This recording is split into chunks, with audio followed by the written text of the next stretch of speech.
So this video is going to go into the system of using MyFitnessPal.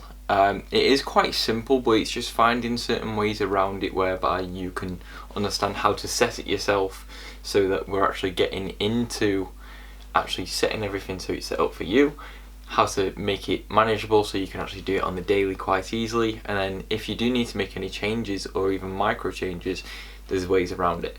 So record on my phone real quick. So you should be able to see on this side my phone here, so everything's set out. So basically, if you have the diary, you have everything set out, so breakfast, lunch and dinner and snacks. I'm not too bothered about tracking water because it's just one of them things that you commonly know anyway. But all we do, so if I went to say add lunch, we have the history of all the meals that we've previously eaten. So obviously if you've never eaten anything before or used the app, it's not going to show up. But for me, I've got all the previous options, so if you do eat a lot of the same food a lot of the time, you can literally go into it. So I've just seen chicken somewhere, if I can find it, chicken breast. So basically give you all the macros on the screen, and then basically you can either go for the serving size from 100, so if you had like 150, you could just change the serving size accordingly. So if I had 175, 1.75, which is 200 calories, literally hit enter and it'll show you there as 175 grams of chicken. So it basically works at that amount. However, if it wasn't going to be setting up that easily, what you can easily do is click on serving size and go to 1 gram, and then you literally click in the amount of servings. So 175, same macros. You're just working it to the gram instead of the 100 grams, so you just work out the portion of the percentage of that. And that's basically just how you work it for the day. So for me to do that, it'll come off at the top, so food eaten, and then give me the remaining. So if I just put in a couple of extra options, so oats, just being dead basic with that one, 50, and then raspberries, frozen 50, it'll give me the food so far over the day, and then the remaining. And what you can do is if you turn your phone on its side, it'll give you at the very bottom all the details of your macros and everything else, so you can be a bit more precise, because the top information will only give you the calories. So you can set it out like that. If it came to adding a new food, all you do, click the plus, click on food, and then say breakfast.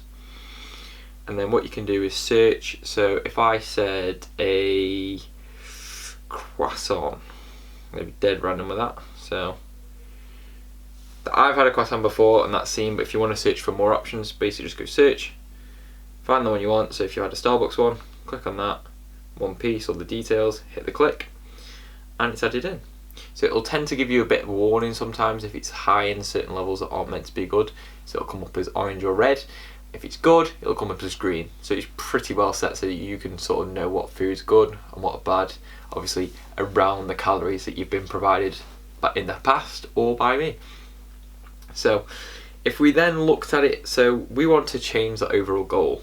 This can be a bit of a pain in the arse. So if we looked and clicked on more, scroll to the bottom, settings, profile, and then you've got the bottom goals.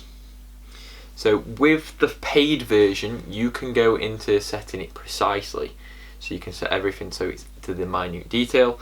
For me, you can get away with the free version, you don't need to pay for it. All you do, customize your calories and carbs, set your overall calorie. So if I said 3,000, and then you can adjust the percentages just so it roughly works to where you want to be. So for me, 3,000, I don't need that much protein, so I might drop that down to say 25%, drop my fats down, and then increase my carbs so that it all adds together to then give that. Obviously you can give it a bit of give or take because you consciously know that you're going off the information you're provided, not what this is providing. So all you really need to do from there is go back all the way, go to home, and then it's changed there for you. So everything's pretty well set out so that you can add everything that you need to do. But yeah, if you want to track weight on the app as well, you can. So if you wanted to add weight, all you do, so if I said I think I was 79.9 this morning, so I'll go that. Then you can see the progress over time, and you can set that to a scale, and you can also attach images like I have there just so you can see your progression. But in terms of the basics of the app, it is quite easily set. You just search for what you want. If not, and it's not found on there, what you can do is you can go to add food, say dinner, then you can hit the plus on the top, and then you can either scan the barcode yourself, so for the product itself, so for there, say allow, or you can physically just add the product yourself, so create a recipe or a meal. Enter ingredients manually, so you can either do it like that and then put in your own macros and set yourself up from there.